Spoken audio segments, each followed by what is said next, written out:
बाबा कशासाठी तुम्ही इथं बसलात? काय मागणी तुमची? कोणत्या गावचे आहेत आणि काय झालंय? आम्ही पिंपळा देवीच्या पिंपळनेर पोलीस स्टेशनला 3.5 महिने झाले मी फिर्याद दिली, तरी ते काहीच दखल घेणार. माझी मुलगी मेली का जिवंत हे मला काही सांगानात बी. गेलं की पिंपळनेर पोलीस स्टेशन मला उलट पालट उत्तरं देतंय.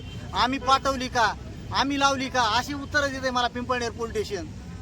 नेमकं काय झालं होतं? काय नाही, माझ्या घरातून समोरच्या व्यक्तींनी पोरगी पळून नेली, त्याच्या आईबापांनी गाडी ढकलून नेली आणि ह्यांनी पिंपळनेर पोलीस स्टेशनला आम्ही फिर्याद द्यायला गेलो. ह्यांनी आम्हाला गप बसवलं.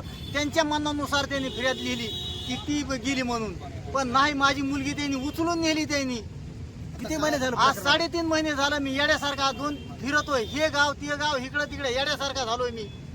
आज माझ्या मुलीचा कुठंच मला तपास लागा नाही. ह्यांनी मुद्दाम होऊन पैसे खाऊन ह्यांनी माझी पोरगी हे केली. पोराचा बाप मला म्हणतोय 2 एकर घालतो, पण 2 वर्ष तुला पोरीचा मेळच नाही लागून देत.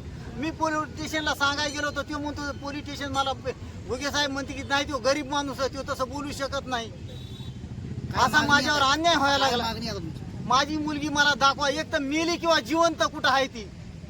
मला मेलेली तरी दाखवा, नाही तर जिवंत तरी दाखवा, हीच माझी मागणी. ह्याची काय अपेक्षा? इतक्या दिवसापासून त्याच गोष्टी. पहिले काय झालं ते मला सांगू नका. तुम्हाला माझ्याबद्दल थोडा जरी आदर असेल आणि विश्वास असेल तर तुम्ही आता इथून उठता.